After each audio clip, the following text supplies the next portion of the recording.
it became clear that the problem was endemic and that there was a deep undercurrent of decay that was eating away at all of those institutions, and that it wasn't one isolated story or two isolated stories. It wasn't about Israel. It wasn't just about Trump. It was actually about nearly all of the news that we were getting had at its heart fundamental reporting problems.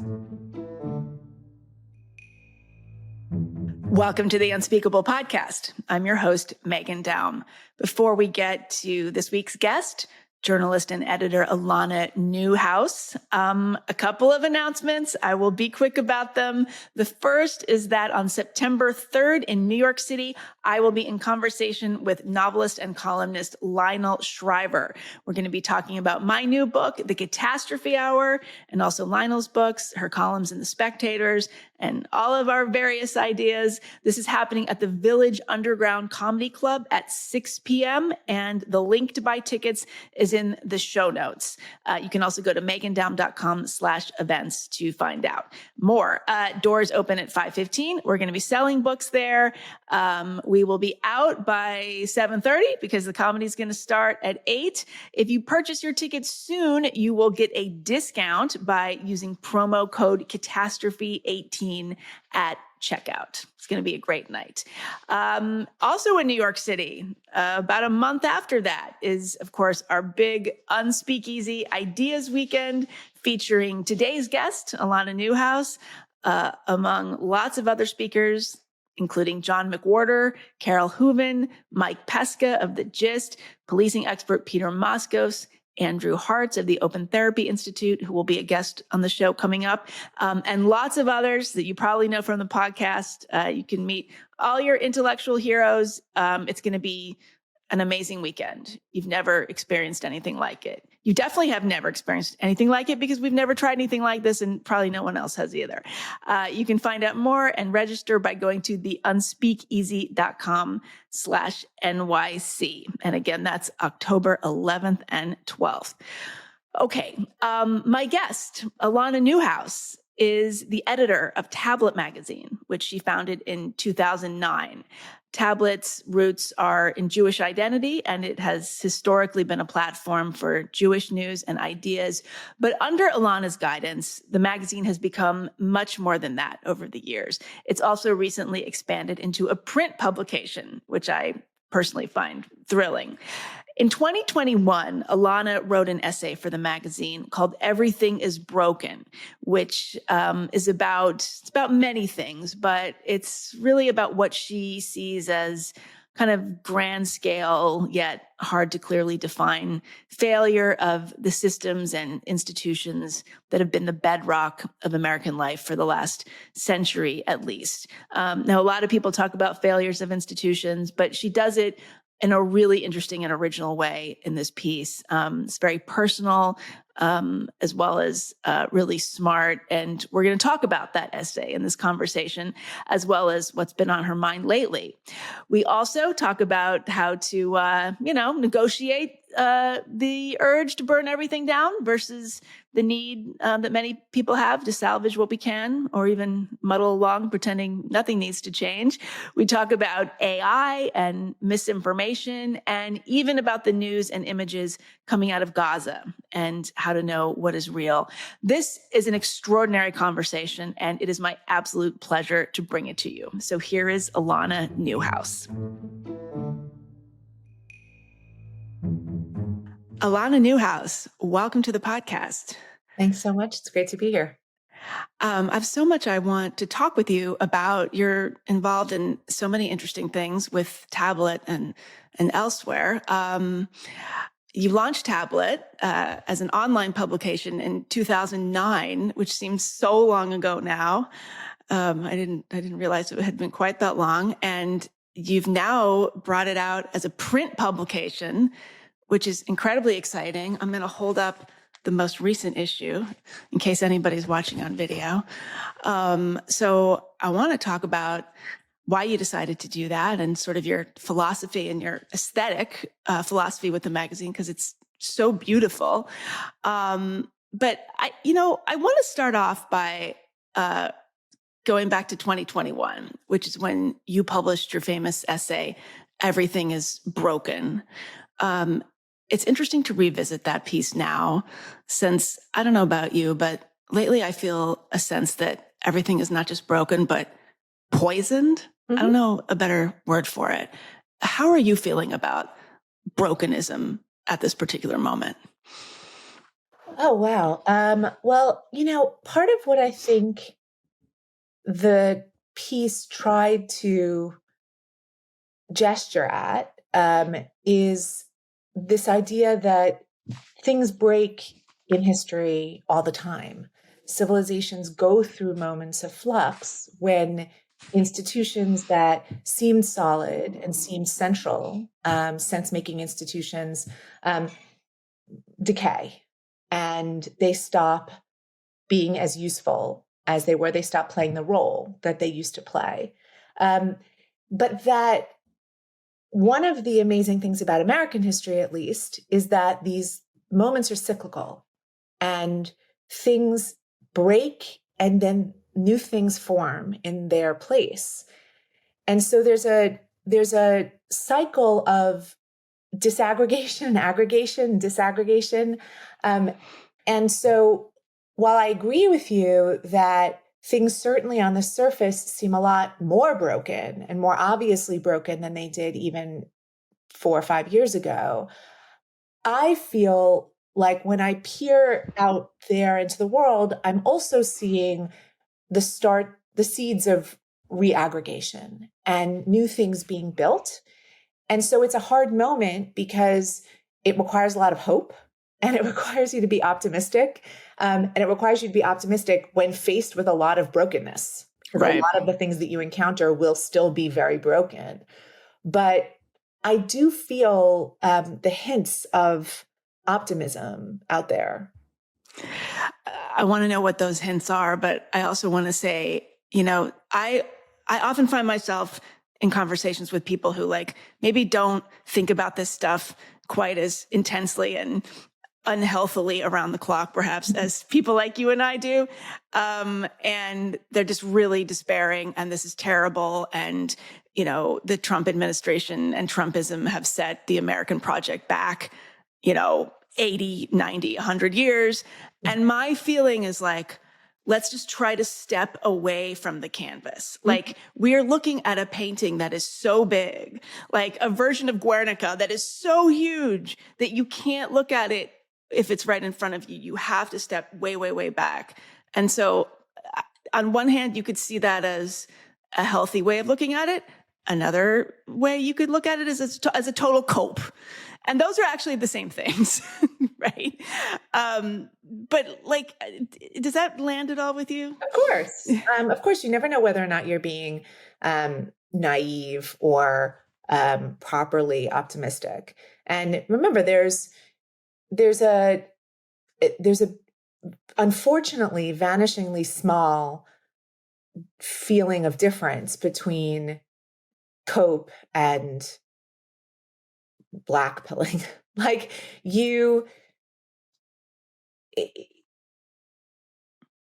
When I think about American history and I think about, for example, the post-industrial revolution, you're looking at an America that looks a lot like the America of today. There's vast societal breakdown. There's huge distrust of the media, and a misunderstanding of what media should and could do. There's a pandemic. I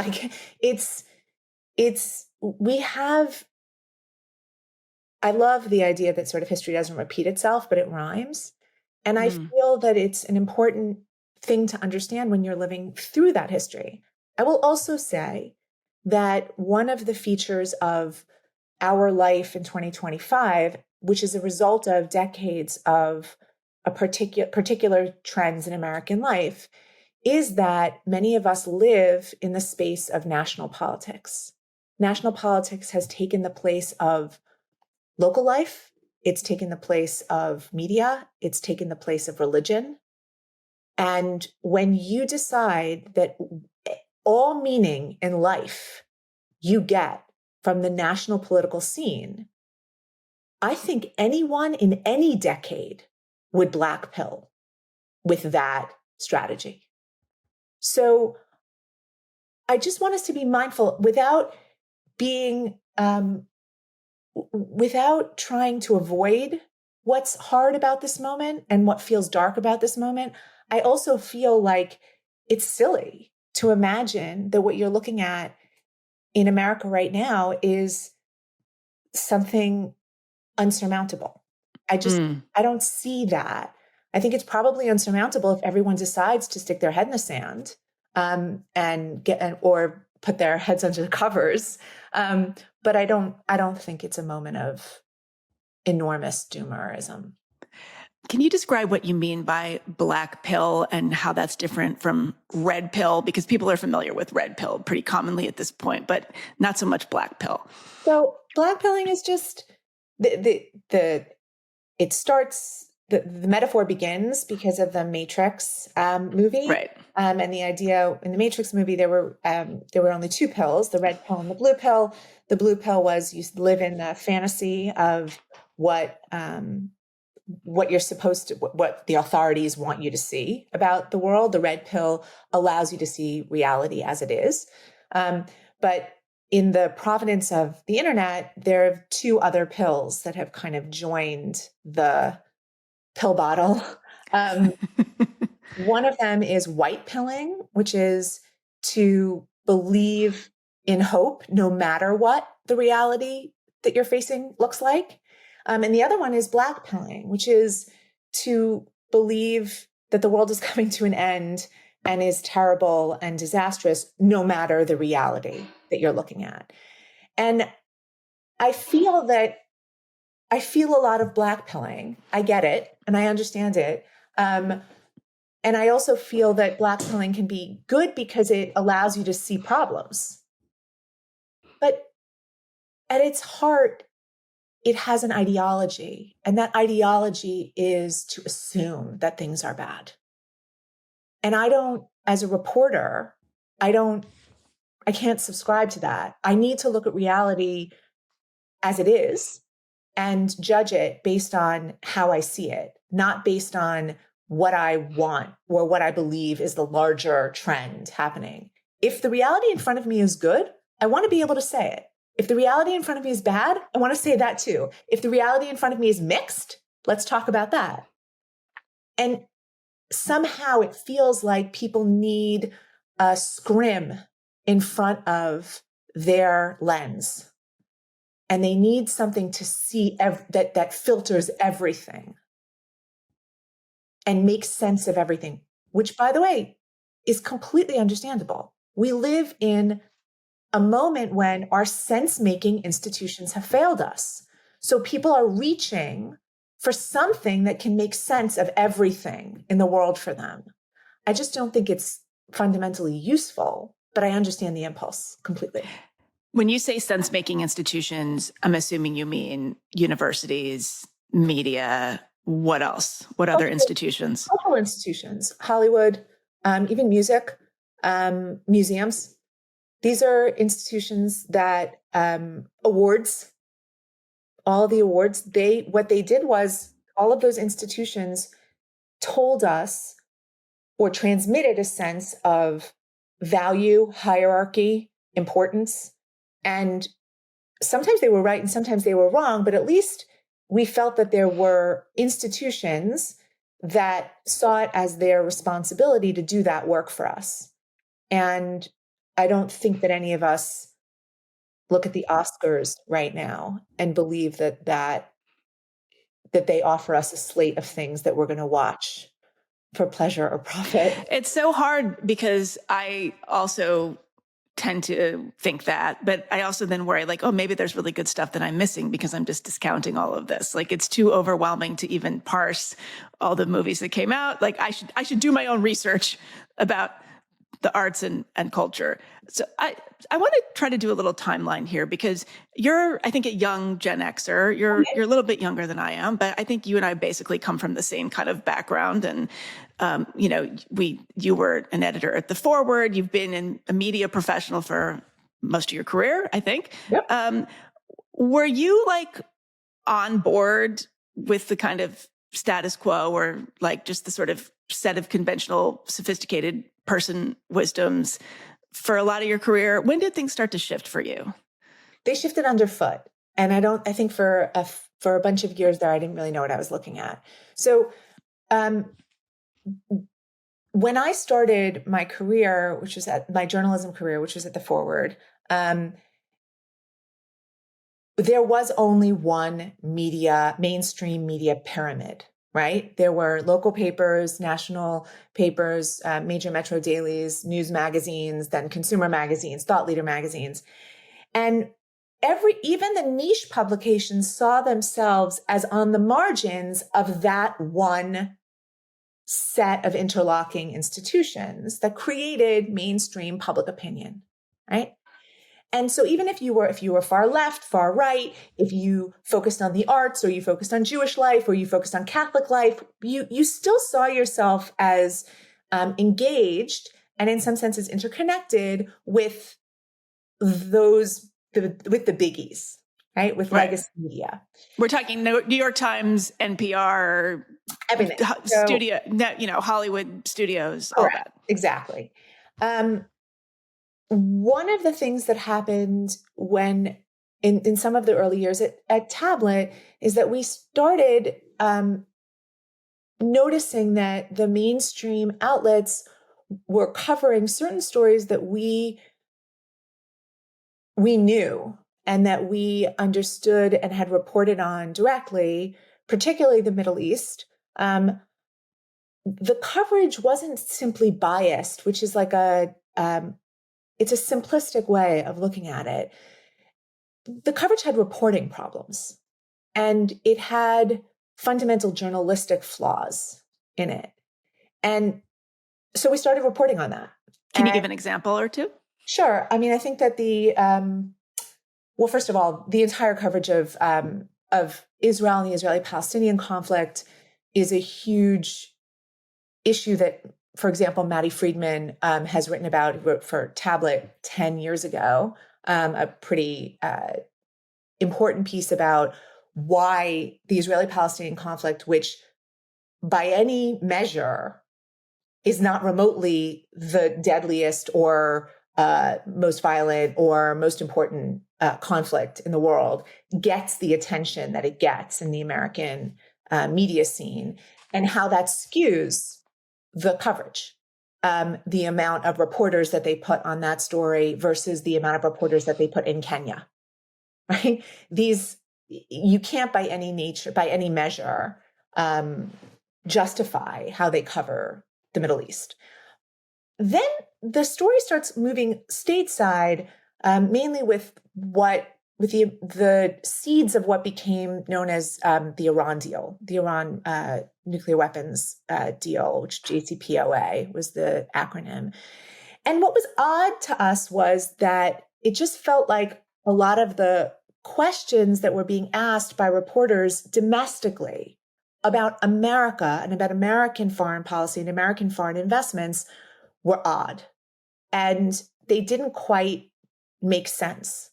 And so we started reporting on it. And in a way, it was an isolated story for us. We were like, oh, they're just getting this one story a little wrong. And then that kind of just keeps snowballing. And the next story that was of real concern to us was Russiagate. And I think that with our earliest pieces about Russiagate, we weren't taking any political side. We were simply saying that what was on paper didn't add up. And that actually our fellow journalists were not asking the kinds of questions that they would ask under any other circumstance in all the decades that American legacy outlets had been dominant. because of their loyalty to the Democrats. I have no idea what their motives were, right? All I knew, and I certainly didn't back then, all I knew was that the reporting that they printed on the paper didn't make sense, right? So you don't ask yourself what their motives are. You don't ask yourself why they're doing it. You just say, is this actually serving readers? And the answer was no. And then that basically runs right into COVID and into 2020. And I think that was the moment when it became clear that the problem was endemic and that there was a deep undercurrent of decay that was eating away at all of those institutions. And that it wasn't one isolated story or two isolated stories. It wasn't about Israel. It wasn't just about Trump. It was actually about nearly all of the news that we were getting had at its heart fundamental reporting problems. And so that basically becomes the inspiration for Everything is Broken. The impetus for Everything is Broken and kind of the story around which you wrap all these ideas has to do with your child. You had a young son, you had a baby who was clearly having issues, medical issues, and you could not figure out what was wrong with him. Doctors could not figure out what was wrong with him. You had to figure it out on your own. Mm-hmm. So can you just, as briefly as you'd like, tell us that story and how it led to you thinking about these things in this way? So, I just articulated the dawning of my skepticism about mainstream institutions as a gradual process. And the thing to understand is that gradually alongside that dawning was another experience that I was having, which was very personal. And for many, many years, I did not think the two had anything to do with each other. I had a son who, from birth, had a lot of medical issues. And every doctor, I was 38 when I had my son, and I can't tell you the number of doctors who told me that I was neurotic because I was a first-time older mom. I diagnosed my son with the genetic disorder that it turns out he later, we did figure out he had when he was 18 months old from a Google search, and literally brought that diagnosis to one doctor after another in New York City. I mean, I don't live in a small village. I have access to what is billed as the best medical care in the world. I presented this to lots of different people, and everyone dismissed me. We were given a genetic test. My son does, in fairness, have an incredibly rare mutation of this already rare disorder. But that said, nobody listened to me. Nobody listened to my husband. And we just kept getting shuttled through one insurance company certified step after another, with nobody looking at my son straight on. Can you describe what was going on with him? What kinds of symptoms he had? Sure. When he was very little, it started off with incredible colic, and he was projectile vomiting daily. He also never slept. As an infant, he didn't sleep more than 45 minutes at a shot, which went on for years, which in and of itself is its own signal for something. And then as he got older, more developmental issues started to get layered on top of it. And so my inability to get any doctor, any nurse to deal with looking at human beings and not seeing an insurance form was very effective in teaching me something about the systems that Americans go through. And everyone kept doing the same things over and over again, like the same MRI, why? Because that's what insurance would cover. And then half of the time, the insurance then didn't cover it on the other side because there was no diagnosis. And I thought to myself, you know what? I have a college degree. I have a master's degree. I'm a journalist. my father was a doctor. My mother-in-law is a doctor. I live in New York City. If I can't figure this out for my child, how is anyone in a country of 350 million people, what is happening out there? How are people with many, many fewer resources figuring out any problems? And the answer was, in many cases, they weren't. And as I started to expand my concern about whether people were getting the help they needed from the systems that in many cases they paid for with their tax dollars, I started to realize that the rot was all over. That the rot was something that you could get, if you scratch the surface, you could get a farmer, a doctor, a mom, a railroad worker to talk about. And as I started to report on it and speak to people really informally, completely off the record, I realized that everyone was experiencing the same decay. Somebody, if they were listening to you right now and they didn't know anything about your background or your politics or your projects, they would think you were a leftist. They would think that you're a Bernie Sanders supporter. Yet I think a lot of people also think that you are on the political right. So which is it? So I'm a reporter. And that means that I go wherever the story takes me. I don't vote because I subscribe to a somewhat, I guess, retrograde idea that reporters who make investments emotionally in politicians then can't see when those politicians either fall away from what they promised or from when other politicians do right. So I do my best to actually look at the moment as clearly as I possibly can. And what I think I would say is that part of what that clarity has enabled in me is it's enabled me to lean into America in a time of flux.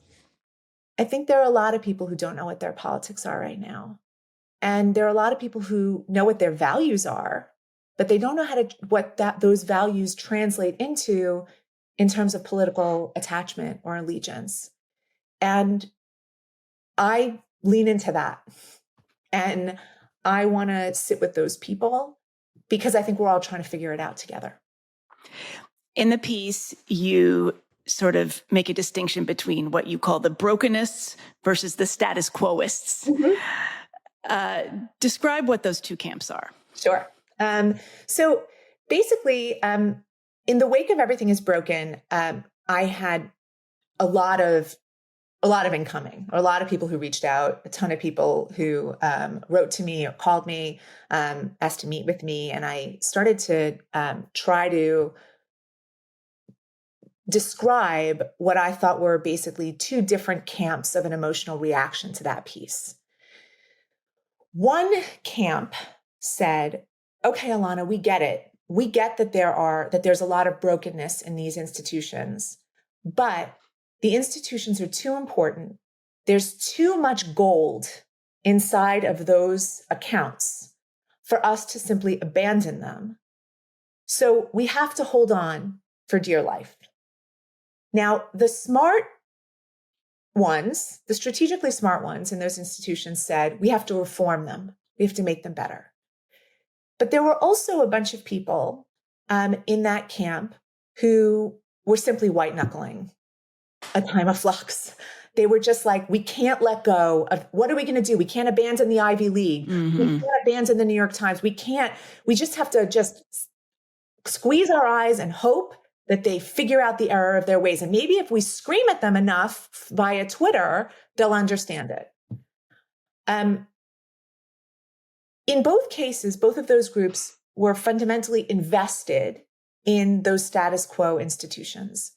Some of them in healthy ways and some of them in not healthy ways. Okay, what would be a healthy way versus a non-healthy way? Say, okay, I am invested in this Ivy League institution, and I am on the board of it, and I am going to start to demand, which no board, by the way, did. Very, yeah, I would like to know who this person is. Yeah, exactly. Who actually did that? Wait, but imagine this fantasy person. Okay. The truth is that I do know some of them and they were vindicated years later. Because starting in 2021, 2022, they started to say, wait a minute, I don't understand. I'm on the board of this Ivy League institution. What is our tenure policy? How are we picking these professors? So that would be one way to look at that and say, how do we make this better? How do we make this more responsive? How do we make sure that we're effective stewards of these institutions, and we're making sure that they're actually changing with changing times? So those are the status quoists, right? Healthy engagement pointed at trying to improve and adjust and bring institutions that are historic and that do have value into 2025. That's a healthy way, all the way to basically ostriches, right? Yeah. Who don't want to see anything. On the other side were people that I called brokenness, people who had the fundamental assumption is those institutions don't work. They're broken, and they're broken beyond repair. And so we have to make our life without them. Similarly, there are healthy and unhealthy brokenness. There are brokenness who say that institution doesn't work anymore. And so what I'd like to try to do is build one that does the thing that I wanted the other institution to do. Great example, Barry Weiss. Barry said, this institution doesn't do what I believe its mission was to do. She was at the New York Times. In case there's one person out there listening who doesn't know the backstory of Barry Weiss, exactly. She was at the New York Times. For the one person who's been in the cave for the last 5 years, Barry was at the New York Times. She left because she believed that they were broken. And she didn't just sit there and say, well, now I'm going to sit online all day and criticize the New York Times. What she did was she said, let me try to see if I can build something that answers the need that I feel they're not answering. But there were other brokenness who not only didn't want to build anything anew, but wanted to spend their entire life burning down those other institutions. They wanted, all their energy was in destruction and in revenge. Okay. Are you talking about like Antifas? Are you talking about podcasters who aren't very smart? Like, what do you mean? All those people, right? Okay. And there are also other people who are ostensibly smarter, who I won't name, but whose impulses are they're fundamentally about destruction and not about building anew. And while I get it, and while I understand it, and while I believe that it's human to be hurt, I also feel that if what we need in America is a bunch of institutions to replace institutions that don't work, we better start moving fast and start building them. And focusing a lot on tearing other people down, I don't think is going to do much good for us as a society. So, and it really is a spectrum. And obviously there are a lot of people who have both brokenness and status quoist impulses. Yes. Especially when it comes to some institutions, it's like the sacred female versus the sacred. You've got the sacred brokenist and the sacred status quoist. Exactly right. And also that is the healthiest. And in some senses, the smartest way to be, because some institutions do deserve to die. And some institutions deserve to be reformed. And some institutions deserve to be built anew. So it allows you to, when you see the world this way, it allows you to actually, I think, look at society. I think it's hopeful, fundamentally. I agree. And I try to do that. I also think that it's very hard to contain all these contradictions. It's very hard to be intellectually honest, and it can actually make you insane. Yes. Like it can make you feel crazy. Yes. And it also, if you are like at the mercy of the algorithm, if you're trying to sort of create your own independent product, it doesn't favor you. Like if you have a nuanced point of view, or if you're kind of like saying a little bit of this and a little bit of that, like the algorithm is not going to favor you. And I mean, this is, to your point a few minutes ago, we often still think about institutional capture, like institutions that are, really kind of living within their own tyranny of their own personnel and their own legacy. But we also have audience capture now, right? So this is like a new version of this. And it's really frustrating. I don't know what to do about it. Like, I'm sure you see this too. All the time. There's a editor and writer named Jacob Siegel who, it's wonderful. Yes. Amazing. And he is a tablet person. And Jacob wrote an incredible piece on the disinformation complex. There's much more viral than Everything is Broken. Jacob taught me something 6 or 7 years ago that I've never forgotten. And part of Jake's story is that he was an intelligence officer in the US Army. And in his experience, he basically got a front seat to the development of what we now think of as the surveillance state. So Jacob explained to me that one of the things that the advent of digital media and digital information promulgation was going to mean was that propaganda actually wasn't going to be about transmitting distinct and skewed information to a population. It's actually about overwhelming a population with all of the information. Right.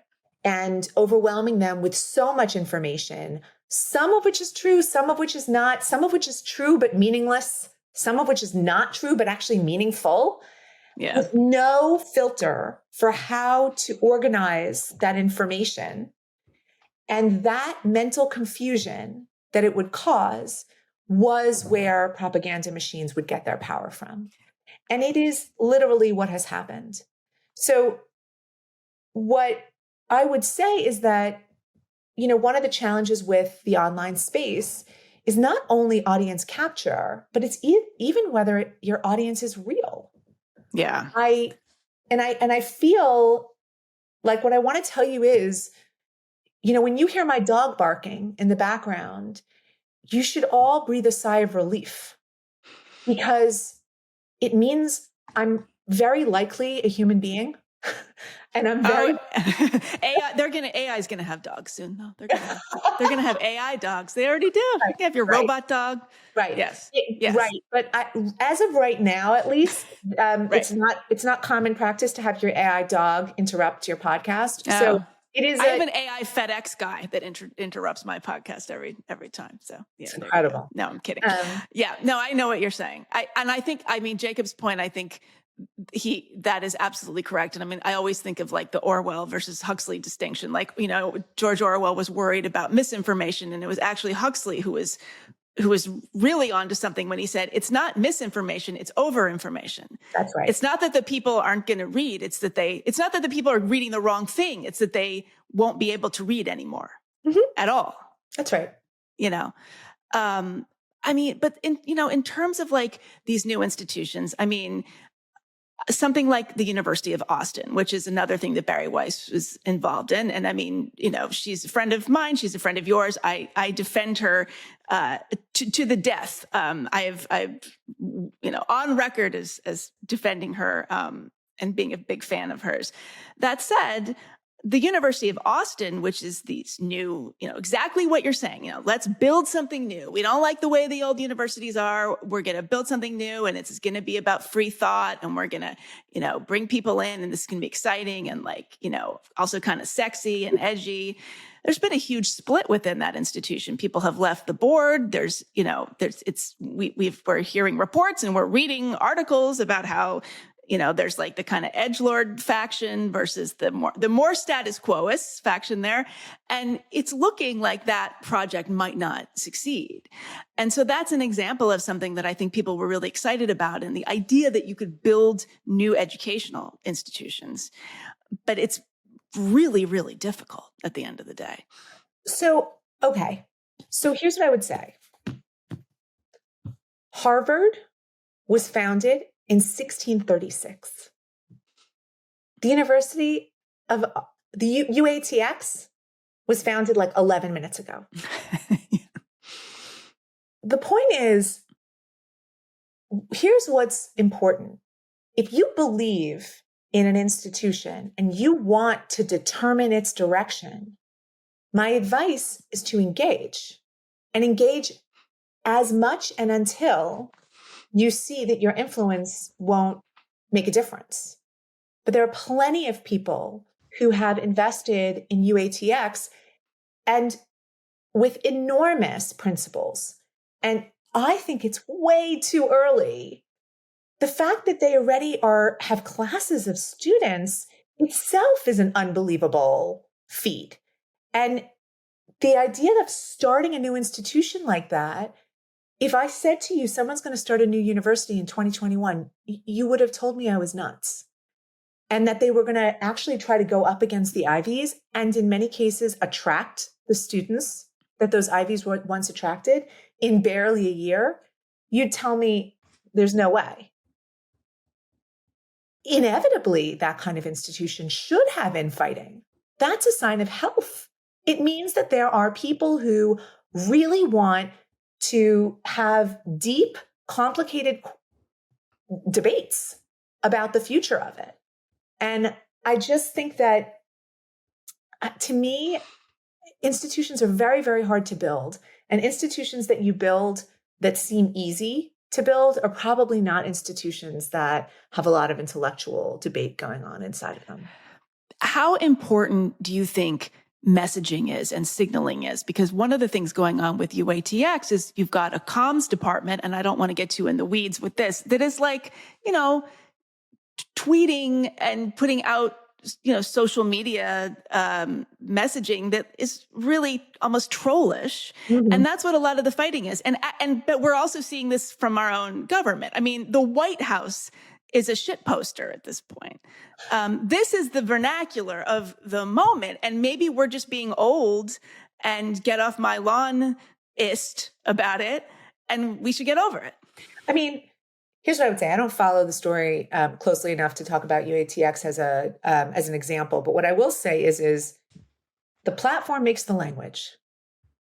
And if you are going to X because you are looking for polite, intellectually deep conversation, you are in the wrong place.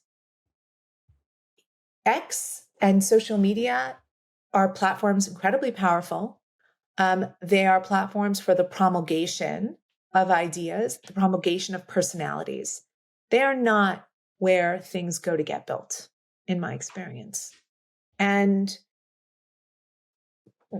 those are the rules of that space. Not one person who's on there with maybe potentially one minor exception, but nobody who uses X made those rules.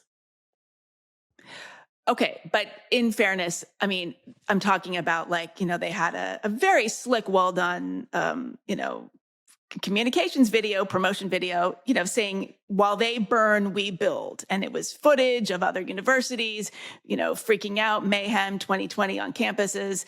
And I mean, this is exactly to your point, the burning it down versus the building. And on one hand, I could see, yes, you are directly communicating the philosophy of your school and the reason that you started this. Okay, fine. But on the other hand, this is sort of like potentially off-putting to the nuance crowd. And my question to you is, how badly do we need the nuance crowd? I mean, your magazine is you don't do this kind of messaging. Yeah, but that's because my audience is specific, right? So the bottom line is, to play devil's advocate, again, I haven't seen any of this stuff, but if I'm going to play devil's advocate, one question may be, what about the student who has played nice for their entire educational career and been sidelined time and time again, and had to be in communication with institutions and other students who they believe have destructive tendencies. An ad like that, I could see being an enormous relief to that kid and saying, right, I don't want to burn things down. I want to be part of building something. Again, I don't know, but what I'm saying is we message and we signal in a feedback loop. And we have to trust institutions because we don't really have a choice, right? We do not, Meghan, you and I do not run the comms department of UATX, right? So we got to leave it to them to get their footing in terms of how they speak to their audience. Tablet's audience is completely different. And I hope that with this new magazine, we've created a vernacular that allows us to speak to our audience in the way that we feel we want to speak and we feel they want to be spoken to. Yeah, I want to ask you about that. I'm going to hold it up again in case it was out of the frame when I did so before. I love having a print magazine. Yeah. I love the way it looks. I love the way it feels. It's just such a pleasure to sit down and have something in my hands and turn the pages. And even kind of seeing an ad for some fashion line or something. I felt I was transported back into the before times. And at the same time, obviously this is very much of the moment. Why did you decide to do a print magazine other than all the reasons that I just laid out? Right. How is this a good business strategy? Tablet's a nonprofit. It always has been. We were started out of a philanthropy and I've always raised money every year to support the publication of the magazine. So to the extent that there's a business proposition here, it's simply in giving readers an opportunity to buy in to that business proposition, that nonprofit business proposition. So it just opens up another revenue line. It's not meant to cover our expenses or be Tablet's new setup for the future. That said, I really do like the idea of our readers being invested in what we do. And I think that the time has met us. So when we started in 2009, if you remember, information we were told wanted to be free. There was a general trend toward pushing media outlets, which included both news outlets as well as highbrow and high-level magazines, to put their content online and to put it online for free. What was happening was that we were basically undergoing 20 years of educating the American public into this idea that there was no value to that product, and that product was theirs as a right. And I remember watching, probably 10 years ago, some student on a campus being interviewed about news and this idea of, it was about sort of free journalism online and how journalism was going to succeed. And she said, it's my right as an American to have that information. And the interviewer said to her, well, who should pay the people who make it for you? And she said, completely without missing a beat, the government. And I thought, I'm in the twilight zone. The government's the thing we're supposed to hold to account. Like, there was absolutely, it was like a vacuum had opened up, and there was no sense that, in fact, she wants to be the one to pay. Because if she's the one to pay, if readers are the ones to pay, then that's who we answer to. Yeah, they're the customers. Correct. You're working for them. Correct. Total absence of any understanding of that relationship. And so that was the world that we lived in. And thankfully, Tablet had supporters who helped us publish things. We were not an advertiser-driven website, which meant that we didn't have to be concerned about traffic. We had to be concerned about the quality of what we put out. that changed over the last 4 or 5 years, beginning with the advent of Substack, which really revolutionized it was a real revolution in, I think, the emotional relationship of people to what they read, because it reinserted the idea that there was value there that you might have to pay for, and that if you paid for it, you might actually get the thing you want. With the advent of Substack, you then saw a bunch of legacy outlets start putting up real paywalls, not the experiments with paywalls that they had been doing in the decade before. And people started to really do them and actually subscribe, which is how you get big trends in markets. We had 20 years of educating people into the idea that you don't pay for this. And now we're probably 4 or 5 years into a re-education where at least a certain cohort of readers are being re-educated into paying for it. And so that, combined with the fact that you already don't know how much of what you read online is produced by a robot, meant that I had to produce a product that could transmit to readers not only what it was, but how it was made. And that it was made by real human beings and real hands, and that there was enormous value in it.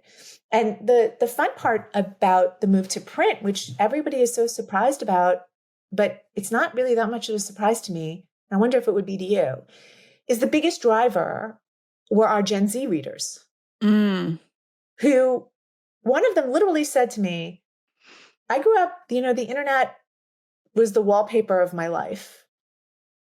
But that means that I also know that I could be in my basement and start something and call it the Cleveland Post and just write a bunch of garbage, and people would then think it was real. I don't believe anything I read on these screens. And when I asked him, why would you believe what's in print? He said, well, I don't necessarily, but here's my feeling. If somebody's going to invest the time and the money to make this physical product, I at least think it's worthy of me maybe trying it out and maybe trusting it. And what he was basically saying to me was, if you trust me, I'll trust you. You invest in me, I'll invest in you. And it felt like a healthy, both emotional and capitalist impulse. And so we started the magazine this summer, and it's been a joy. Every issue is a joy to put out. That's interesting. And you don't have that effect on Substack. I mean, Substack is an interesting case because it's been working really well for a long time. And just even in the last month, we've seen a lot of changes. They've had a huge influx of investment money, and you've got giant accounts coming in. People, really, it's saturated. I mean, we've all been talking about this who are on Substack. But, one of the things, and this is true across all kinds of media, is that audiences, they don't follow a publication as much as they follow particular personalities. It's like, they don't read the New York Times, they read Ross Douthat, or they read, whoever it is, as they follow Ezra Klein. Right. And on Substack, you have an extreme version of that. And I do notice that there's this thing that happens when, you've got a creator, somebody writing, they write their piece or they put it up or whatever. And every single comment is like, oh my God, this is brilliant. I love this so much. Oh my God, this is amazing. This is the most amazing thing I've ever read. Like this is the best piece I've ever read on Substack. And that's because the audience is invested in that creator. They are fans. I think fandom is a huge phenomenon here that like people our age can't really even begin to understand, because this has come about like in the last 20 years across media that maybe we didn't even have anything to do with. So I don't really know what my question is exactly, but I wonder if that's something that you've thought about. I think what you're asking, and I think one of the interesting things about, I very much do identify as young Gen X, in part because I feel kindred with Gen X's top note features, the topmost of which was a real skepticism about authority. And the thing about fandom is that you're creating authority. And the internet makes you think that you're not. It makes you think that you have a parasocial relationship and that you can just flame these people if and when you decide that they no longer are doing what you want them to do. But the bottom line is you can't. And by that point, you've probably made them into millionaires. Yeah. So the whole thing is kind of a trick. And I think a lot of it has to do with authority. That said, when it comes to Substack and to people reading and being able to write and report things that are really valuable and that you won't hear everywhere else, I feel enormously grateful for it, even though it's not really a place that I go a lot for my own reading. But I can't tell you the effect that it's had on the media environment. I think it's really had a very, very healthy influence on everyone, particularly on readers, because readers understanding that there are things out there for them, but they will have to pay for it. An unbelievable change to the media landscape. Yeah, we have to wrap up in a few minutes here, but I feel like I would be remiss if I didn't ask you a little bit about this. I mean, especially since we started the conversation talking about coverage of the Middle East, and we're talking about AI, and we're talking about disinformation. Just in the last few weeks, month, there's a lot of discussion about the images and the reporting that we're seeing out of Gaza. The New York Times just did this bizarre thing where it ran a photograph of an emaciated child that it sort of implied was suffering from starvation because of food shortages. And it turns out that this child had, was very sick, had, various illnesses, I think cerebral palsy, something like that, that made him look like that. They did a stealth kind of correction. I know a lot of people who follow on the ground reporters out of Gaza on TikTok and YouTube, and they think they know what's going on. I got to tell you, Alana, to be honest, I have no idea what's going on. I'm agnostic on this. Maybe I'm sticking my head in the sand. I honestly do not know what to think. That's the truth for all of us, for many Americans. And it is the best, most evocative example of what happens when you live in a moment when our former sense-making institutions no longer do the job that they were meant to do, and the new institutions are not quite up for that job yet. And it leaves citizens completely in the dark. The idea, what I will say without getting into this or that story or this or that picture, is that the total mental confusion that is sown every day around a new story about one strip of land the size of New Jersey is unbelievable to me. And there are lots of people that feed into that, lots of people that make a lot of money off of it, lots of people that are corrupt in that space. And what I will say is that it is a terrible moment for the American reader and for an American citizen, because there is no real way for the average American reader to know what the hell is going on. Again, I don't want to turn this into a conversation about Israel because we do have to wrap up, but why doesn't Israel have a better communications team? I mean, they do everything else so unbelievably well. How do you have a defense force like this? How do you have the Iron Dome and they can't do a press release? They can't convey what's happening. How is that possible? So there's two answers to your question. The first one is that one of the things that I've learned in my life is that people and countries are often package deals. And they are what they are. Their strengths are what their strengths are. And I love my husband very, very much. I cannot get him to go to the supermarket when I need him to go to the supermarket. Now I can decide that I want him to do that. It will never happen. And that's my package deal. That's him. So the one thing is the country does what it does well and doesn't do what it doesn't do well. On the other hand, there's a bigger explanation. And I don't really want to get into the details of it because it doesn't serve anyone. And I don't want to add to people's mental confusion.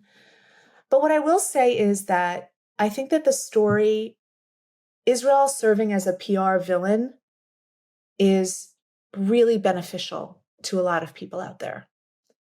It's a very small country. The idea of making them into a powerful entity that not only controls the entire Middle East, but controls the most powerful country in human history is very comforting, because it's a real story that that can make sense of everything for you. It's also nuts. And we live in a time of conspiracy theories. And we live in a time when conspiracy theories they're salves. They help us make sense of a bunch of puzzle pieces that are strewn all over our lawn that we can't possibly figure out how to put together. Like, imagine, I feel like what most Americans now have is they have, those 1,600 piece puzzle pieces. There are like 10 of them, and the pieces of 10 of them strewn all over your lawn. Not only can you not put one together, but you don't even know which pieces go to which puzzles. And so if I told you there's actually one big image here that you're making, it would at least help you start to imagine how you might put them together. Except there isn't one. And I feel frankly enraged and incredibly sympathetic to people who feel confused in this moment. I am enraged by the people who I think set out to confuse them, and just hope that as media aggregates, they can find voices that they trust, and who give them real clarity and wisdom about the world. Alana, this has been a phenomenal conversation. I can't thank you enough. And I also want to thank you you're going to be joining us in October at on Speakeasy Weekend. So we're going to talk more about all of this. Before we wrap up, one last question.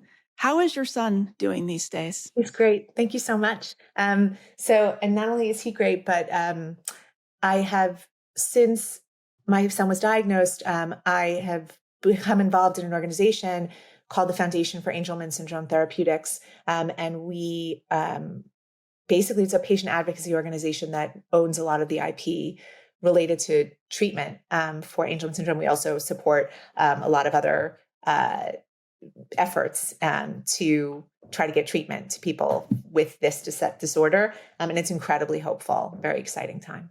And you found doctors who know what they're doing at this point, yes. Or you feel that he's in good hands? I do. Thank you. Thank you so much for asking. Well, thank you again for this conversation, and enjoy the rest of your summer. Thanks so much.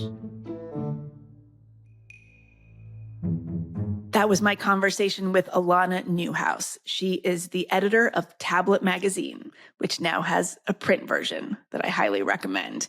I also highly recommend you're checking out various events coming out. The retreat, October 11th and 12th in New York City, that we mentioned at the end of this interview, is going to feature Alana, as well as many other guest speakers, John McWhorter, Peter Moskos, Carol Hooven, Ben Appel, Lisa Sellen Davis. Go down the list. Go to theunspeakeasy.com/NYC to find out how to sign up for that.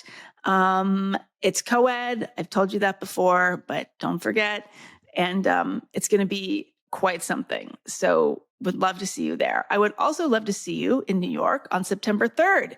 I'm going to be in conversation with Lionel Shriver, talking about my book, The Catastrophe Hour, that's happening at the Village Underground Comedy Club, starting at 6 p.m. The doors open at 5:15. We'll be selling books. We'll be out of there by 7:30 because the comedy's going to start at 8. Go to megandaum.com/events to find out how to buy tickets, or just check the link in the show notes. I think that is it. Thank you for listening. Thank you for being a paying subscriber, as always, and I will be back next week with another super nuanced guest. See you then.